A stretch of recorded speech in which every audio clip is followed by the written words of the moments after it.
YCP ఘోర పరాజయానికి కారణాలు చాలానే ఉన్నా బయటికి వెళ్లిన వాళ్లందరూ సజ్జల రామకృష్ణారెడ్డినే బూచిగా చూపిస్తూ వచ్చారు. జగన్ను తప్పుదారి పట్టించారని, తమకు కలిసే అవకాశం ఇవ్వలేదని చెప్పుకొచ్చారు. అయితే ఇప్పుడొక ఉత్తరాంధ్ర మాజీ ఎమ్మెల్యే మాత్రం తప్పంతా విజయసాయిరెడ్డిదేనంటున్నారు. పార్టీ ఓటమికే కాదు, చివరికి రిషికొండ ప్యాలెస్ కూడా జగన్ ఆలోచన కాదని, ఆ పాపం కూడా విజయసాయిరెడ్డి ఖాతాలోనే పడాలని వాదిస్తున్నారు. ఓటమి మీద ఆ ఎమ్మెల్యే విశ్లేషణ ఏంటో చూద్దాం.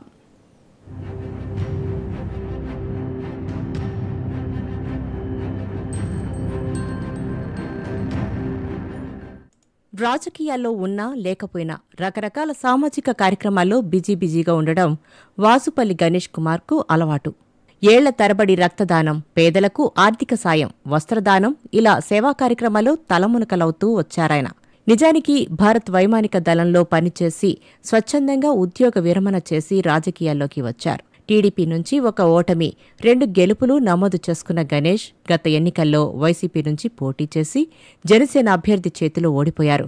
వైసీపీ ఓటమికి కారణం పార్టీ అనాలోచిత నిర్ణయాలే అంటూ చెప్పుకొచ్చారు.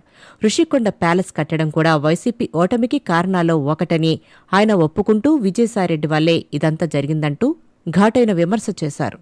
ఈరోజు ఋషికొండ ప్యాలెస్ మీద పడ్డారు. చచ్చిపోయిన బాంబుని ఎన్నిసార్లు చంపుతారు? మీరు నాకు అర్థం కావట్లేదు. We're done mistake, blunder. అందుకే కదా మేము ఓడిపోయాము. ఋషికొండ ప్యాలెస్ కట్టడం పెద్ద మిస్టేక్ మా వైఎస్ఆర్సీపీ పార్టీకి. ఇది దరిద్రుడు మా విజయసాయిరెడ్డి గారు చేశారన్నమాట. జగన్మోహన్ రెడ్డి గారికి దీని మీద ఏమాత్రం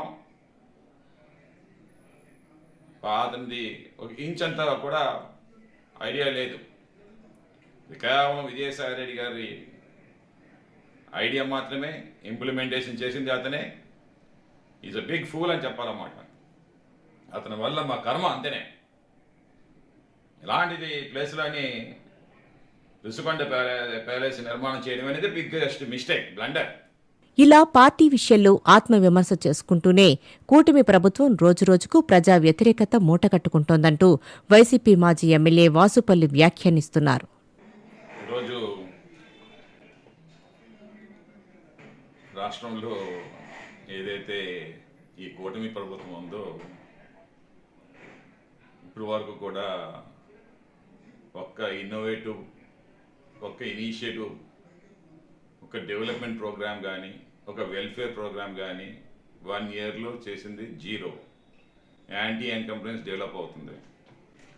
ఇంకా వాళ్ళు గవర్నమెంట్లో ఉన్నారా, ప్రతిపక్షంలో ఉన్నారో తెలియలేని పరిస్థితుల్లో వైసీపీ ఓడిపోయి ఏడాది గడుస్తుండగా ఇప్పుడు కారణాలు గుర్తొచ్చాయా అని కూటమి నాయకులు గణేష్ మాటల మీద వ్యాఖ్యానిస్తుంటే, పార్టీ మీద అలాంటి మాటల వల్ల పార్టీ ప్రతిష్ట మరింత దెబ్బతింటుందని వైసీపీ వాళ్లు బాధపడుతున్నారు.